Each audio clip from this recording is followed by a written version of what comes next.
dari versi diri kita di tahun yang lalu, bahwa kita harus mengakui bahwa hadirnya kita di masjid ini bukan karena baik dan solehnya kita, namun karena Allah lah yang memberi taufik dan hidayah sehingga kita mampu melangkahkan kaki ke tempat yang baik.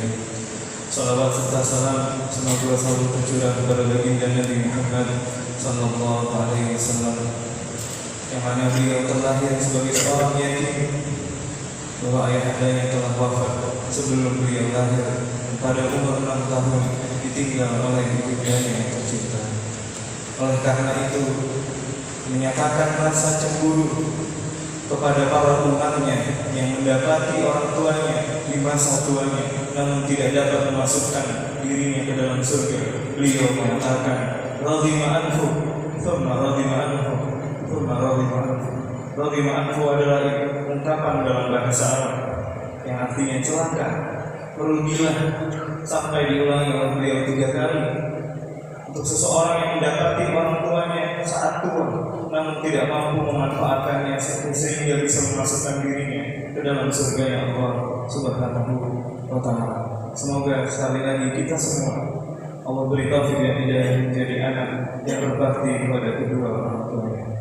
Yang saya hormati para orang tua kami, para guru kami, para alim ulama, para ustaz, penghafal Al-Quran, dan jamaah muslimin dan muslimat Masjid Syuhada Pasir yang dirahmati oleh Allah Subhanahu wa ta'ala. Allah Subhanahu wa ta'ala berfirman dalam surah Al-Isra ayat 23 sampai 24. A'udzu billahi minasyaitonir rajim. Bismillahirrahmanirrahim. Wa qadara rabbuka alla ta'budu illa iyyahu wa bil walidayni ihsana. Imma yablughanna 'indaka al-kibara ahaduhuma aw kilahuma fala taqul lahumā uff wa la tanharhumā wa qul lahumā qawlan karīmā. Wakhfid lahumā janāha adh-dhilli minar rahmah wa qur rabbi irhamhumā kama rabbayani shaghīran. Allah Subhanahu wa ta'ala mewajibkan untuk kita tidak menduakan Allah Subhanahu wa ta'ala, hanya menyembah kepadanya. Ini adalah perintah tauhid yang disampaikan oleh Allah kepada kita manusia, dan disandingkan dengan satu perintah lain, menandakan bahwa perintah setelah ini sama pentingnya, sama akbarnya dengan perintah sebelumnya. Wa bil walidayni ihsana. Kita diwajibkan untuk berbuat baik kepada kedua orang tua kita. Jamaah yang dirahmati oleh Allah Subhanahu wa ta'ala. Ada salah kaprah, bahkan salah kaprah ini terjadi dari zaman Nabi Muhammad sallallahu alaihi wasallam. Waktu itu ada seseorang yang bertanya kepada Ibnu Abbas radhiyallahu anhu, "Wahai Ibnu Abbas, saya sebagai anak alhamdulillah merasa telah berbakti dan bisa membalas kebaikan ibu saya. Karena ketika ibu saya sakit, saya merawatnya dengan baik, dengan tulus dan maksimal sampai beliau meninggal dunia. Dan saya merasa saya telah membalas bakti orang tua saya kepada saya dengan bakti saya kepadanya." Kemudian Ibnu Abbas radhiyallahu anhu menyampaikan jawaban yang singkat, bahwa baktimu belum membalas sama sekali bakti orang tuamu kepadamu. Artinya adalah bahwa kamu menjaga orang tuamu menantikan kematiannya, sedangkan orang tuamu mengharapkan kehidupan. Kamu merawatnya sembari menunggu kematiannya, sedangkan ibumu merawatmu mengharapkan hidupmu, mengharapkan besarmu, mengharapkan sukses. Bunda dirahmati oleh Allah Subhanahu wa ta'ala. Dari riwayat yang singkat ini bisa kita tarik kesimpulan bahwa tidak ada satupun anak di dunia ini yang mampu membalas kebaikan kedua orang tuanya. Karena Allah pun dalam Al-Quran dan Nabi di dalam hadis tidak pernah menyuruh kita membalas kebaikan orang tua. Namun ada kata yang penting kita garis bawahi adalah ihsan. Dalam bahasa Arab, ihsan kepada manusia adalah berbuat baik. Jika berbuat baiknya hanya sekali, 2 kali, belum dianggap oleh orang Arab sebagai muhsin.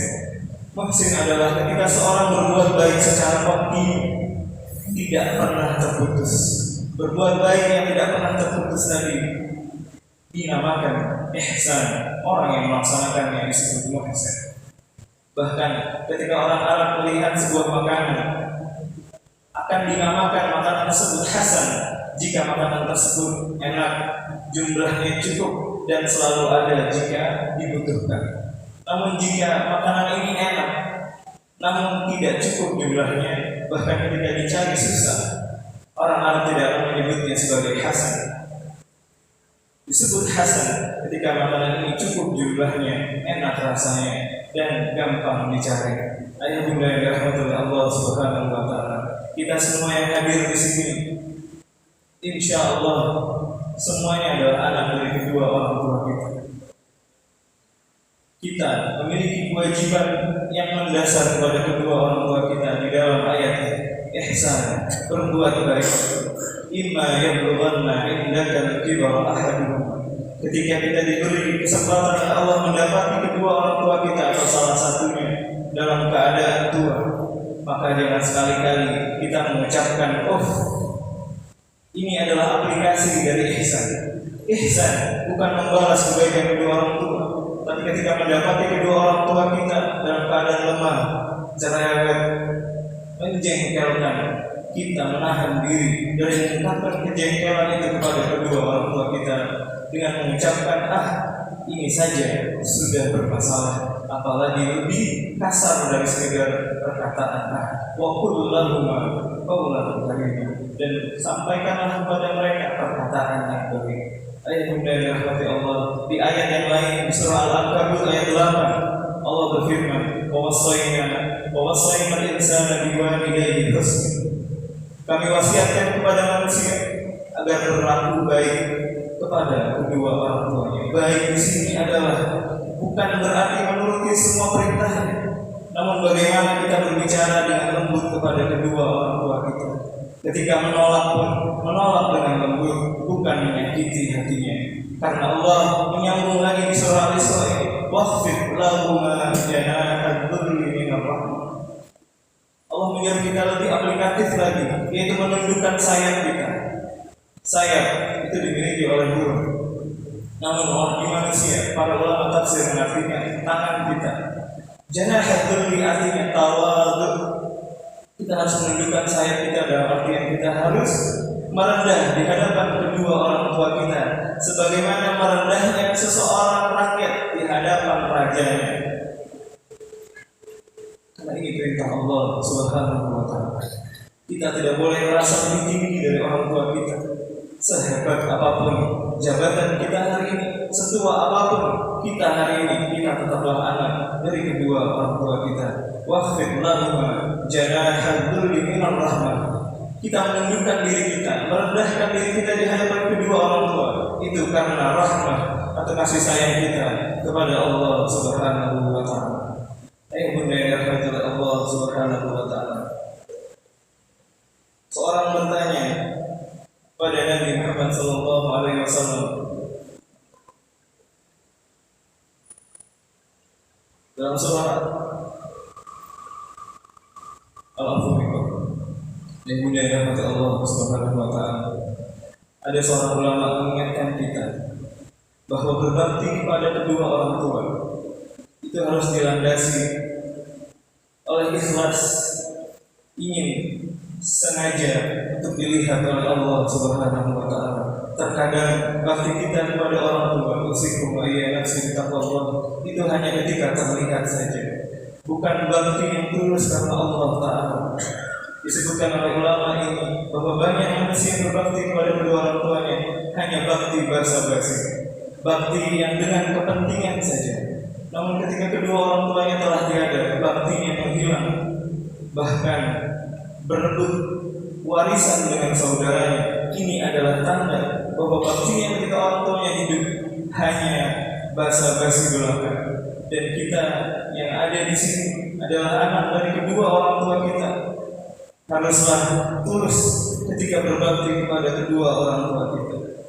Maka sekali lagi, muslimin dan muslimat yang dirahmati oleh Allah Subhanahu wa Ta'ala, selalu berat menyampaikan materi birrul walidain ini, karena bagaimanapun tidak banyak contoh yang diberikan oleh Nabi Muhammad sallallahu alaihi wasallam kepada kita sebagai uswah, karena beliau bapaknya telah diwafatkan sebelum beliau lahir.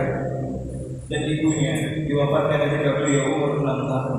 Beliau hanya mengatakan kepada kita berkaitan dengan bulan suci Ramadan ini dalam sebuah hadis, rugilah orang yang ketika namaku disebut tidak bersalawat kepadaku. Rugilah seseorang yang ketika mendapati kedua orang tuanya dalam masa tuanya namun tidak mampu memasukkannya ke dalam surga. Dan rugilah orang yang mendapati bulan Ramadan tidak diampuni dosanya. Mudah-mudahan kita semua yang masih diberi kesempatan untuk berbakti kepada kedua orang tua, baik masih hidup maupun sudah meninggal dunia, karena bakti tersebut tidak ada batasnya. Ketika kedua orang tua kita meninggal dunia pun, Allah masih menyediakan banyak fasilitas untuk bisa tetap berbakti kepada orang tua. Kita pasti mengenal ada namanya badal haji. Kita pasti mengenal bagaimana seorang berpuasa diniatkan untuk kedua orang tua. Kita pasti mengenal bagaimana seorang sholat tapi pahalanya diniatkan untuk kedua orang tuanya. Dan apapun yang ia lakukan di dunia ini dari kebaikan, ia niatkan kepada kedua orang tuanya, maka pahala tersebut tidak akan pernah terputus. Dan semoga Allah memberikan taufik dan hidayah kepada kita semua untuk menjadi anak berbakti, bukan hanya hari ini, namun sampai kita meninggal dunia. Dan mudah-mudahan anak kita bisa membalas bakti kita sebagaimana kita berbakti kepada kedua orang tua kita. Dan ditutup oleh Allah Subhanahu wa taala dengan doa, wa qur rabbirhamhuma kama rabbayani shaghira. Jika ditanya apa batas minimal berbakti, batas minimal berbakti adalah di ayat Al-Isra, yaitu mendoakan kedua orang tua kita dengan mengatakan Rabbighfirli wa liwalidayya warhamhuma kama rabbayani shaghira. Ya Allah, ampunilah dosa-dosaku, dosa kedua orang tuaku, dan sayangilah mereka sebagaimana mereka menyayangi aku sewaktu kecil. Inilah selemah-lemahnya bakti kepada orang tua, yaitu dengan mendoakan kedua orang tua kita. Yang benar dari Allah, yang salah dari diri al-fakir pribadi, mohon maaf. Subhanakallahumma wa bihamdika, asyhadu an la ilaha illa anta, astaghfiruka wa atubu ilaik. Assalamualaikum